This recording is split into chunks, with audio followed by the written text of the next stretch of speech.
Today, ladies and gentlemen, we are going to be talking about the color wheel, primary colors, secondary colors, tertiary colors, and tints and shades. And primary colors, well, first of all, there is some debate what is a primary color because depending on what you're talking about, a primary color on a laptop screen is different than a primary color in a printer, and on the color wheel it's like a third kind of thing. So on the color wheel, uh, if you're printing a document, it's the ink colors that you use are cyan, magenta, yellow, and black. Your so your primary colors, those are your primary colors. But cyan is kind of like blue. It's essentially blue. Magenta is red, and yellow is yellow. So primary colors for what we're doing today are blue, yellow, and red. And I don't know if you can see that, so I'm going to turn a light on. Maybe that's better. So if you don't have blue, yellow, and red, or in the case of a printer, cyan, magenta, and yellow, a printer uses cyan, magenta, and yellow, and black to make every other color that it prints. So if you don't start with your primary colors, you can't make any other colors from that. So if you only have blue and yellow to start with, you lose all the other colors that might need red in order to make it. So secondary colors are created by mixing two primary colors together. So if I mix blue and yellow, I get green. If I mix yellow and red, I get orange. And if I mix red and blue, I get purple or violet. So that's primary and secondary colors. And I know you learned that in elementary school because I taught it to some of you in elementary school. But going beyond this, we start to get into tertiary colors and tints and shades. Now, tertiary colors are created when you mix a secondary color with the primary color that is next to it on the color wheel. So tertiary colors are in between. So if you mix blue and yellow, let's do this. So I'm going to do a blue dot. I'm going to do a yellow dot. And in between that is going to be a green dot.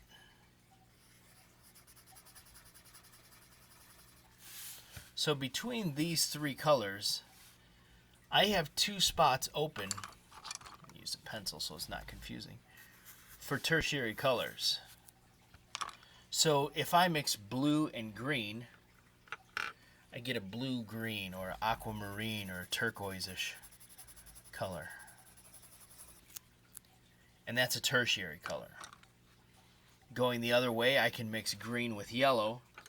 I get a yellowish green, and that is also a tertiary color. So your tertiary colors are yellow-green,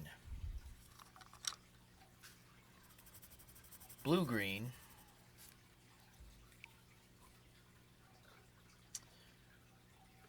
which direction do I want to go?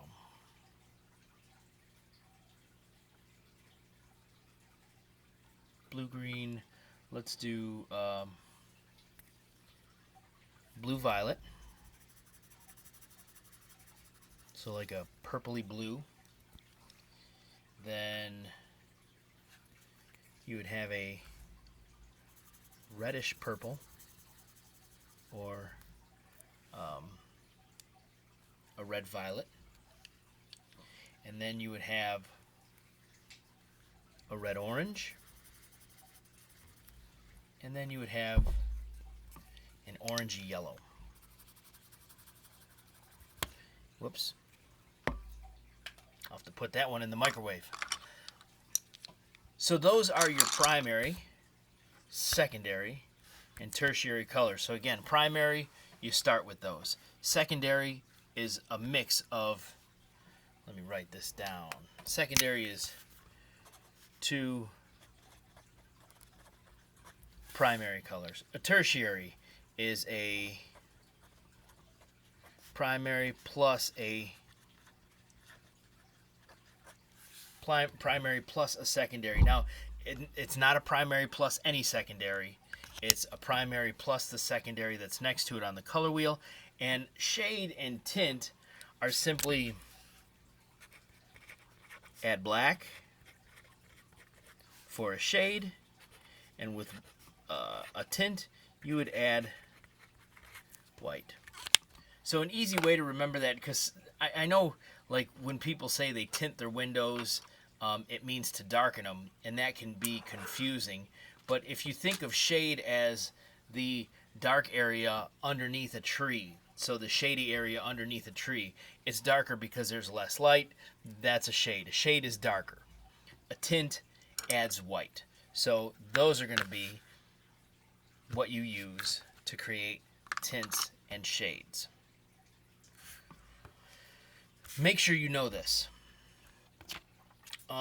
So I did a brief color wheel, so I didn't spend a whole lot of time making this color wheel, but you can see that the order is secondary, tertiary, primary, tertiary, secondary, tertiary, primary, tertiary, secondary, tertiary, primary, tertiary, secondary, right? So if you take out the tertiaries, you have primary, secondary, primary, secondary. So those tertiaries slide in between each one of those. And then you can see for each of these, I've added a tint and a shade. So the tints are on the inside where I added white. I literally took the white colored pencil and I went over the color that I used, and then on the other side I used black. So I can actually show you. So if I'm doing, I can actually do a value scale with colored pencil, and I'll just do this. So right now I'm drawing on sketch paper, and the reason I'm doing that, like using colored pencil on regular paper, like copy paper, is not ideal. Like the texture of this sketch paper is really, really good for that. So when I'm doing this value scale, I'm going to go, my middle value is going to be this orange in its purest form. So, because in order to add a shade, I'm going to add black to this. So from here, I'm actually going to start shading lighter, like I did with my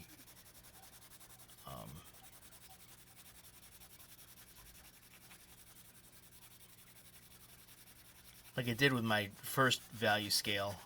Like in Art Foundations class, we do a value scale with just a drawing pencil. So it's the same value right now from here to here, and then from here to here it starts to lighten up.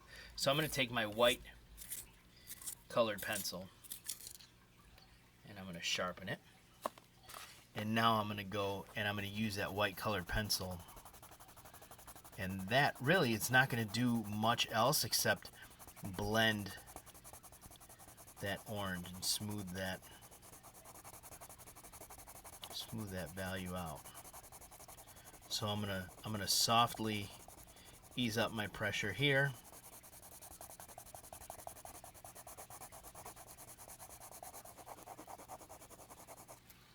And I'm gonna go back over that middle with solid orange. And I'm really pushing hard try to put that value, dump as much of that on there as I can. Now it's lighter here than it is here, and that's because I am going to go back. First of all, I'm going to darken this completely in. So even though this is totally, or looks to be totally black, there is a little bit of orange kind of peeking through.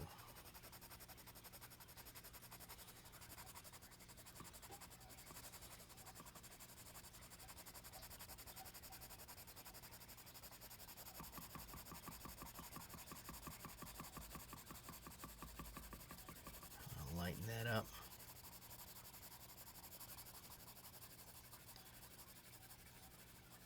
Just a little bit. And how I did my white, how I used my white to kind of pull that white into the orange, I'm going to use my orange now to kind of pull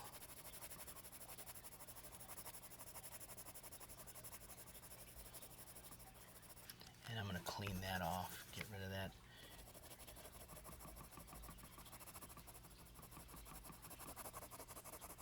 And I'm pushing really, really hard now.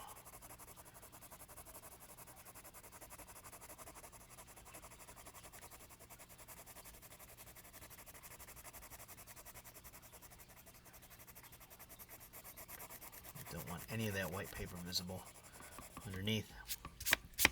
But now, so you can see how I've used a value scale now with a hue. So I've created, let me go back and blend some of that. So I can blend that later, but that's shade to a tint with a secondary color. And then this is how the color wheel is laid out. So a primary, tertiary, and then you see between yellow and green, it's like a yellow-green. Between red and violet, it's a reddish violet. So that's the order of the color wheel. And if you mess that up, like this color wheel, I have like color wheels around. I've got a whole book about color wheel theory that I use when I'm picking, like when I'm doing a composition. So if you're looking for like the color wheel is an excellent reference to use, and if you don't know how to set it up, there's a whole lot of other things like complementary colors. Well, let's talk about that now. Complementary colors are colors that are across from each other. So, and complementary colors really stand out from one another. So if I'm doing an advertisement and I need letters to stick out, and I don't want to just use black letters on a white background or white letters on a black background, I would pick two complementary colors, so red and green, but that always looks kind of Christmassy. So like blue and orange are common complementary color combinations. Purple and yellow also, but tertiary colors can also be complementary. And then the opposite of that, so